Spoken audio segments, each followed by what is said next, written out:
Hello everyone, welcome back to another episode of Game of Thrones, when it's coming, the browser game. Today we are going a little bit of a different direction than I wanted to.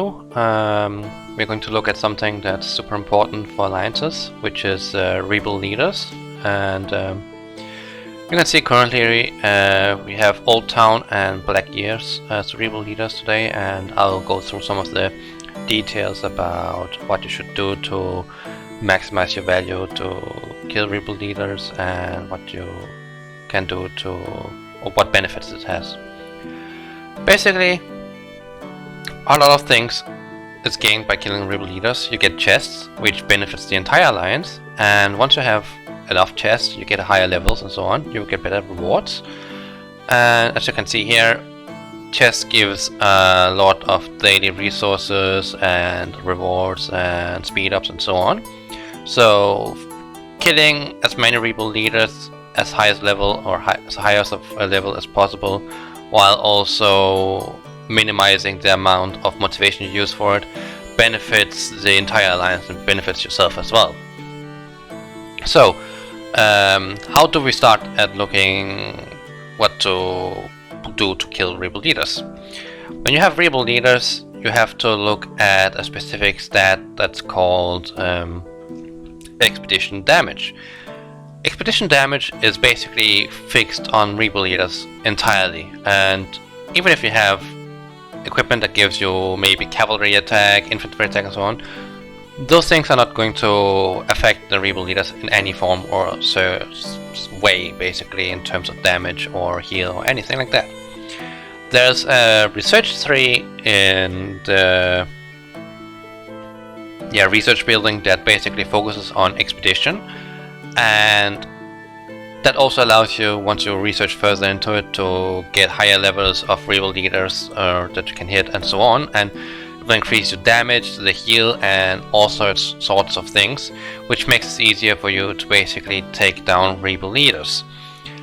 And in this particular case, there's also equipment, the rebuild gear, the Mountain Clan gear, which is solely based on giving an advantage against rebuild leaders. For it to actually have an effect, you will need to have your main lord to be part of the lineup that attacks rebuild leaders, otherwise the damage won't be applied to it at all. And of course there's also castle skins that you can use, and there's one specific castle skin that works for rebuild leaders, which is the Dune's Fort, and you can see that it gives expedition damage 20% and expedition troop marching speed as well. So it makes things go a little bit faster. There's also a marching speed up, I believe it's the Kingdom Elite, yes, that also increases expedition damage and motivation limit and expedition troop marching speed. So if you really want to focus on getting as much damage as possible against rebuild leaders, do as much of the research as you can in the expedition research 3. Get the Mountain Clan set as equipment as high as possible to increase your damage. Get your marching and castle skin to basically be focused on killing rebuild leaders, and that way you already have a huge benefit at killing rebuild leaders. Not only that, but there's also the possibility of going in here, Scepter 7, and click on expedition damage. Here there are certain buffs that you can apply that you can get through various events, and I also believe in the alliance mobilization and in the ship, I forgot what the name is, but navigation event.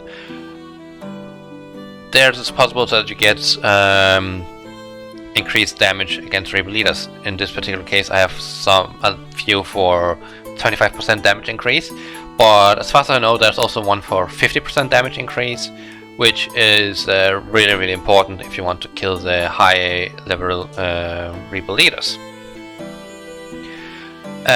So basically that takes care of that.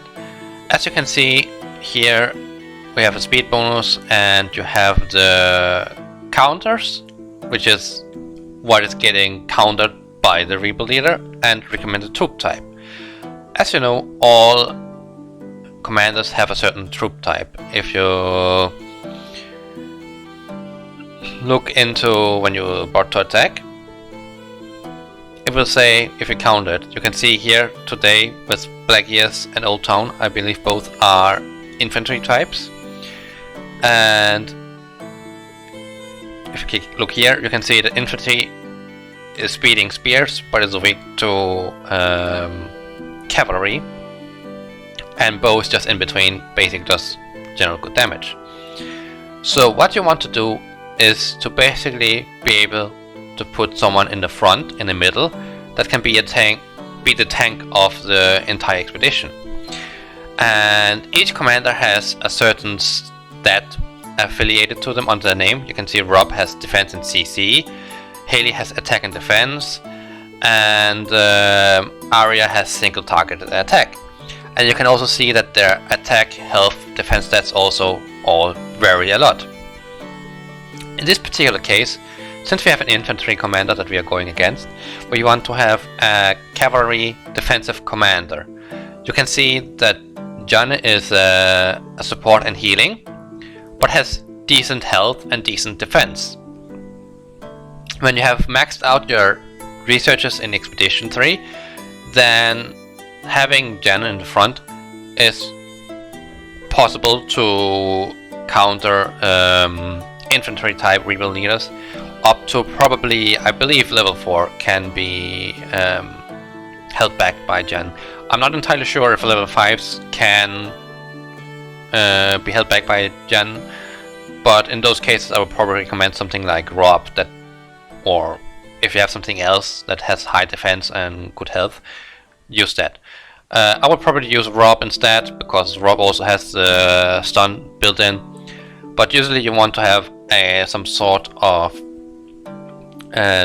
tank in the front line, and then on the sides you want to have something that can counter the type that you have. In this case you want to have 2 calves, but that are also very offensively strong. In this case you can see that Mango has a very high attack, and Meryl also has very high attack. So by putting those at the sides and having a tank in the middle, the tank will take all the damage and will have to endure the one skill use that the rebuild leader has, and then all the auto attacks that comes after. The other party that's around basically has to just deal damage or support in some way that makes it so that the tank doesn't die, or that you maximize your damage output. In this particular case, Mango and Meryl are super offensive. They have decent side stats as well that allows them to deal higher damage or boost their own damage more. And that way you have a good first row that's very strong. Second row, you usually want to have some kind of long range DPS. In my particular case I have Soren and Sheila in the terms of backlining. And why I have those is because they both have also very high attack. And Soren has a side effect, if you can say it like that, that allows him to increase his own attack even further. And Sheila has a really great benefit that she also has the side benefit of getting her own attack increased further. But she also has the stun for every 7 attack, which again helps support the tank in enduring the attack from the rebuild leader by stunning them, and makes it so that they can survive. Usually in the last spot you want to have a healer. In my particular case I have Jan, because I have already maxed out the research. I have Jan in the front line, who is a healer, but she is also strong enough to act as a tank. And not only is she a healer and a tank, she's also a damage booster. So she boosts the damage of all the other commanders that are in the setup, and that allows them to deal extra damage against the rebuild leader, and which in turn also will allow you to either kill off higher level rebuild leaders faster, and also allow you to basically get better rewards for your alliance members and yourself. And not only that, it will also allow you to give you some form of equipment, and that way you can become stronger in terms of either battle, research, or whichever you're focusing on. in my particular case, because I'm so far ahead, like I said, I have a support healer as a tank in the front line, and I have Sabrina in the back line. Why I have Sabrina is very simple. She has this really great side effect that she has at the bottom. You can see adds 180 prowess to all allies, which essentially means that she is increasing all allies' attack base attack stats, and that allows them to deal more damage, all of them of course. And of course this also, because Sabrina is a somewhat decent attack damage dealer herself as well. You can see she's single target attack and has 5300 attack at green, which is really decent. Allows her to pump out also decent damage, so you don't really lose anything by putting her in. The good thing about this, if you can say it like that, this particular setup is that it works for every single infantry type rebuild leader. Of course, what happens then if it's a spear or if it's something else? Then you'll have to change around what you can do, and because my backline in terms of Sheila and Soren will always be the same, I will end up saying, okay, I'm going against a spear, for example. Then I'll put Janet back because she's a DPS booster, but she's also a healer. And because none of the, let's say, since we're against a spear, none of my defensive units I have are actually able to heal themselves. So what I can do is I can take a look at the stats or the abilities they have, and you can see that Chris is defensive and CC. But if your front line is strong enough to hold it, then you can actually throw in a support, like I did with Jan.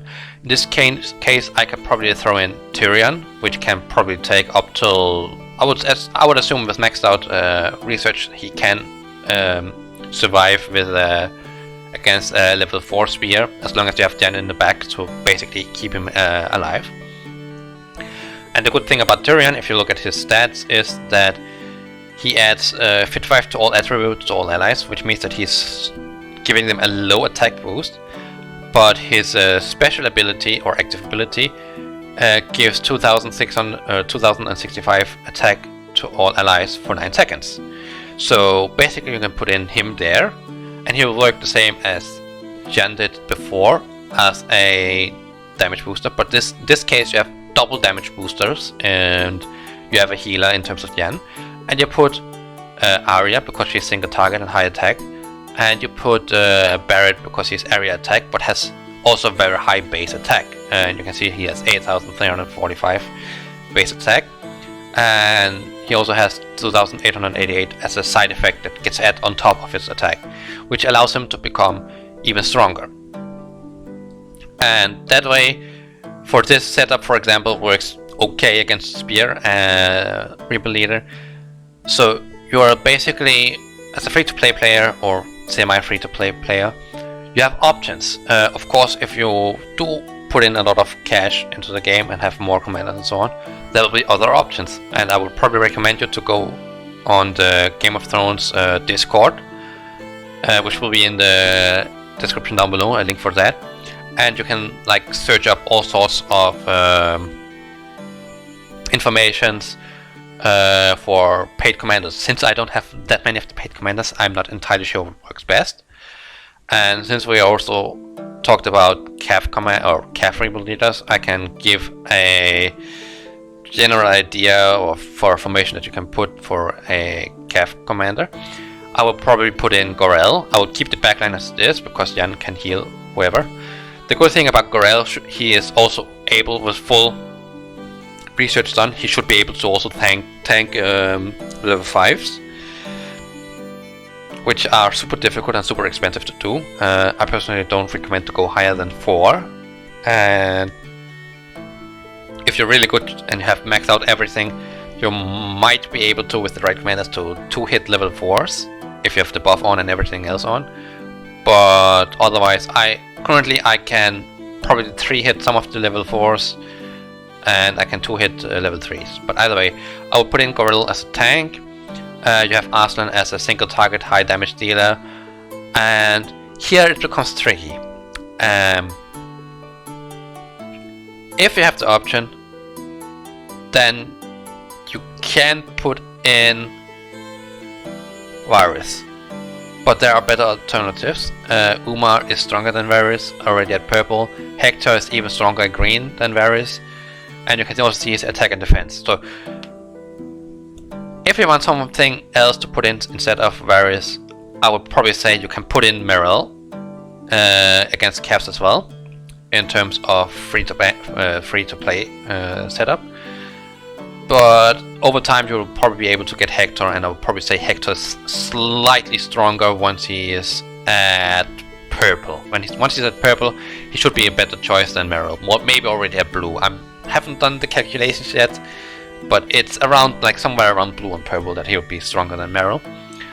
And of course against bows you will put whatever is your strongest defensive tanker, and then you put in your strongest attacker on the side.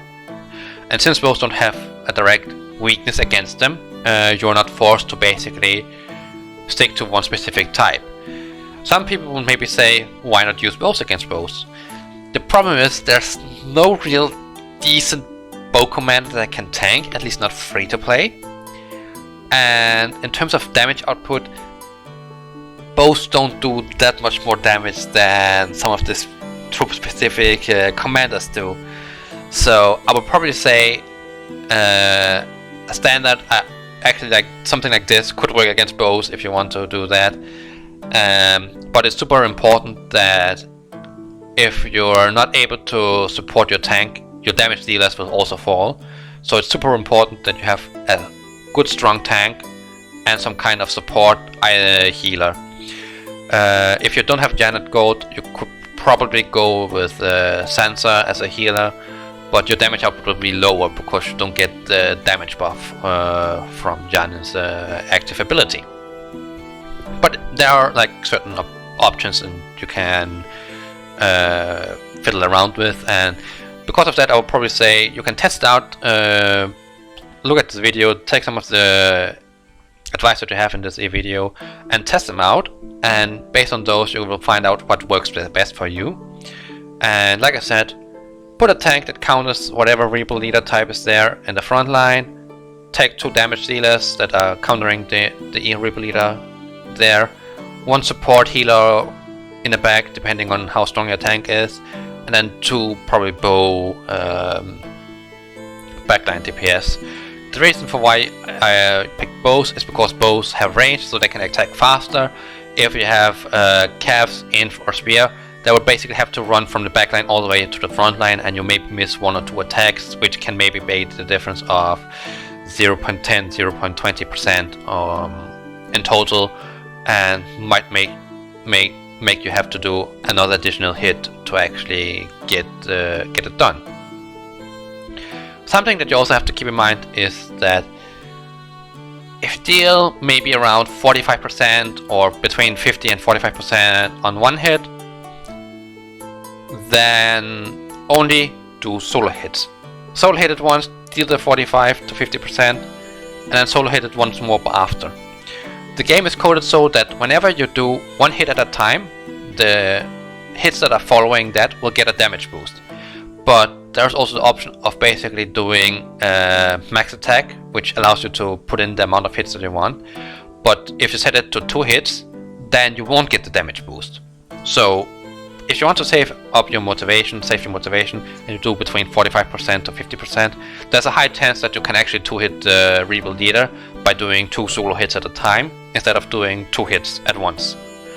And yeah, so keep those advices in mind. You might also want to use the buff from Scepter of 7, and of course keep an eye out. There are sometimes events that allow you to get double rewards and save up your motivation for when you specifically need it. And there are rumors about some stuff being added in the future that might also benefit users of motivation, so I would highly recommend to save up the motivation. And if you have to buy extra motivation, the higher the amount of motivation you can buy, the more blue diamonds you will actually save. And once you get over or being able to take into 10k motivation at once, I would highly recommend to buy those kind of motivation packs instead, because it will give you so much more free motivation for your blue diamonds. So yeah, I think this was all for this little guide. I don't really have that much else to add to it.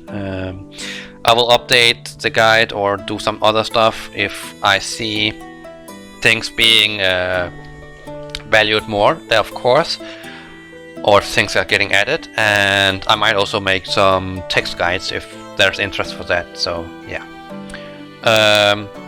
if you want to play the game, there's a link to it down in the description. If you want certain guides for specific things or anything, or you want certain things on the channel, write down in the comment section below, and of course subscribe to the channel, like the video, and yeah, read through the description. Everything will be there: game link, Discord link, music, everything that you want to know about. And this will be it for me from this time. So thank you everyone for watching. Take care, have a nice weekend, and see you next time.